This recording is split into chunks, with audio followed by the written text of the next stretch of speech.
मोदी का एक अलग रिश्ता है। प्रधानमंत्री मोदी इसका जिक्र कई बार अपनी जनसभाओं में कर चुके हैं। ऐसे वक्त में जब प्रधानमंत्री देश को विकास की नई ऊंचाई पर ले जाने के लिए मिशन 400 के लक्ष्य का पीछा कर रहे हैं, तो इस बार वो बिहार की तरफ भी बड़ी उम्मीद के साथ देख रहे हैं। 24 के चुनाव में पीएम के अब बिहार में हुए दौरे को देखें तो पीएम ने इस बार बिहार के कई जिलों में अपनी चुनावी सभाएं की हैं और इस दौरान उन्हें बिहार की जनता का बेशुमार प्यार भी मिला।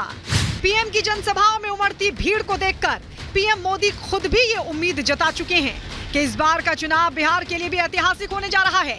आज उसी सिलसिले को आगे बढ़ाते हुए प्रधानमंत्री मोदी एक बार फिर बिहार की राजधानी पटना पहुंच रहे हैं, जहां पीएम एक भव्य रोड शो करेंगे और सीधे बिहार की जनता से होंगे रूबरू। पीएम का ये बिहार दौरा जहां कई मायनों में बेहद खास है, तो वहीं पीएम अपने इस दौरे पर एक अनोखा रिकॉर्ड भी बनाने वाले हैं। ये पहली बार होगा जब देश का कोई प्रधानमंत्री बिहार की राजधानी में अपना रोड शो करेगा। लेकिन पीएम मोदी भला कहां चूकने वाले हैं? वो एक तरफ जहां पुरानी परिपाटी को तोड़ रहे हैं, तो विपक्ष के सारे समीकरण और अनुमानित आंकड़ों को ध्वस्त करने का भी ऐलान कर चुके हैं। 4 जून के नतीजे क्या होंगे, ये चतरा की धरती पर से आपको दिखाई देगा। साथियों, 3 चरणों के चुनाव के बाद ही कांग्रेस और उसके साथियों ने एक तरह से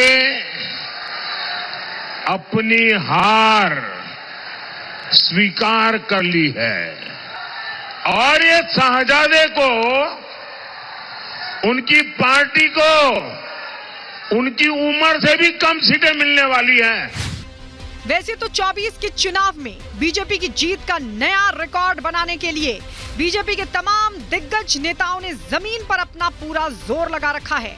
लेकिन बीजेपी के सुपरस्टार प्रचारक के तौर पर प्रधानमंत्री मोदी की मौजूदगी ही कई जगह विपक्षी खेमे पर भारी पड़ जाती है। आज पीएम के होने जा रहे रोड शो को लेकर भी पटना में ऐसा ही माहौल है। पीएम का लक्ष्य क्लियर है और नियत साफ, इसलिए मिशन 400 पार को लेकर पीएम आश्वस्त हैं। वो पटना पहुंचने के बाद भी अपने रोड शो के जरिए लोगों को यही संदेश देंगे। पीएम के रोड शो को लेकर जारी हुए शेड्यूल के मुताबिक पीएम देर शाम पटना एयरपोर्ट उतरेंगे, फिर पीएम सीधे राजभवन पहुंचेंगे। राज्यपाल से मुलाकात के बाद बेली रोड पर हाईकोर्ट के पास पहुंचेंगे, फिर बेली रोड से रोड शो की शुरुआत करेंगे। इस दौरान पीएम बाबा साहब भीमराव अंबेडकर की मूर्ति पर माल्यार्पण भी करेंगे। फिर इनकम टैक्स गोलंबर पहुंचेंगे, जहां पीएम के स्वागत की बड़ी तैयारी की गई है। फिर पीएम मोदी डाक बंगला चौराहा पहुंचेंगे, जहां पीएम पर फूलों की बारिश की जाएगी। फिर डाक बंगला के रास्ते मोदी का काफिला कदम कुआं जाएगा। कदम कुआं के रास्ते रोड शो गांधी मैदान जेपी गोलंबर पर खत्म होगा। आपको बता दें, 5वें चरण के चुनाव प्रचार के लिए पीएम की बिहार की राजधानी पटना में होने जा रहे रोड शो से विरोधी खेमे में खलबली मच गई है। एक तरफ जहां बिहार कांग्रेस के नेताओं में बेचैनी है, तो वहीं आरजेडी अध्यक्ष लालू प्रसाद यादव अपनी गलतियों के पिटारे को भूलकर पीएम के बिहार से किए गए वादे की याद दिला रहे हैं। लालू प्रसाद यादव ने कहा है, बोला था ना 2014 में चीनी मिल खुलवाकर उसी मिल की बनी चीनी की चाय पीऊंगा। 10 बरस हो गए, क्या हुआ तेरा वादा? जो प्रधानमंत्री एक छोटी सी चीनी मिल नहीं खुलवा सकते, जो पीएम विशेष राज्य का दर्जा नहीं दे सकते, जो पीएम ऐतिहासिक पटना यूनिवर्सिटी को केंद्रीय यूनिवर्सिटी का दर्जा ना दिला सके, ऐसे प्रधानमंत्री के रोड शो से बिहार को क्या फायदा होगा? बिहारी बुड़बक नहीं है। 3 चरण में बिहार ने सड़क पर ला दिया, बाकी बचे 4 चरणों में गली गली में चक्कर लगवा देगा। ये बिहार है बिहार। जाहिर है पीएम के बिहार की राजधानी पटना में रोड शो करने से लालू बेचैन हैं।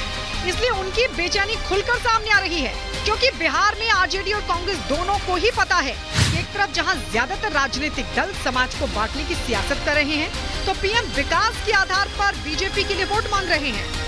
ये धर्म के नाम पर आरक्षण कर करके इस देश के SC, ST, OBC को मिला हुआ हक लूटना चाहते हैं, जिन्हें चारा घोटाले में अदालत ने सजा दी है, जो बिहार और झारखंड में जंगल राज के प्रतीक रहे हैं। उन्होंने कहा है कि पूरा का पूरा आरक्षण मुसलमानों को ही दे देना चाहिए। यानी जेजेएम, कांग्रेस और आरजेडी की चली तो एससी, एसटी, ओबीसी के पास कहीं कोई आरक्षण नहीं रह जाएगा। बहरहाल पीएम ने बिहार की राजधानी पटना में रोड शो कार्यक्रम के जरिए एक बार फिर माहौल गर्मा दिया है। बस कुछ ही घंटों का इंतजार है, उसके बाद जनता का जोश हाई देखकर सियासी वार पलटवार का नया सिलसिला एक बार फिर से शुरू होने वाला है। Bureau report, Republic Bharat.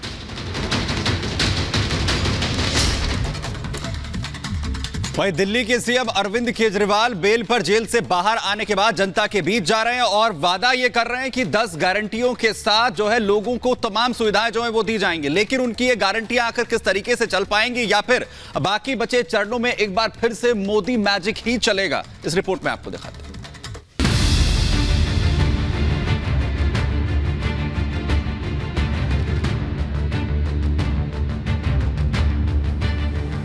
Lok Sabha चुनाव में प्रचार के लिए अंतरिम जमानत पर जेल से बाहर आए दिल्ली के मुख्यमंत्री अरविंद केजरीवाल ने विपक्षी गठबंधन के पक्ष में चुनावी माहौल बनाना शुरू कर दिया है। इसीलिए केजरीवाल ने एक प्रेस कॉन्फ्रेंस की और इंडिया गठबंधन की तरफ से 10 गारंटी देने का ऐलान कर दिया। केजरीवाल ने कहा कि अगर हमारी सरकार बनी तो तमाम गारंटियां पूरी कर देंगे। केजरीवाल की 10 गारंटियों का ऐलान करने जा रहे हैं। मेरा विश्वास है कि इंडिया गठबंधन के किसी भी सदस्य को इसके बारे में परेशानी नहीं होगी, लेकिन ये केजरीवाल की गारंटी है तो मैं इसकी गारंटी लेता हूं कि मैं अब इंडिया गठबंधन की सरकार बनने के बाद इन सब गारंटियों को मैं अपने सभी साथियों से पूरी करवाऊंगा।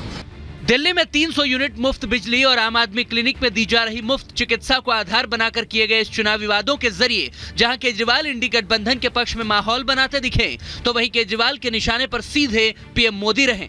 केजरीवाल ने इस दौरान अपनी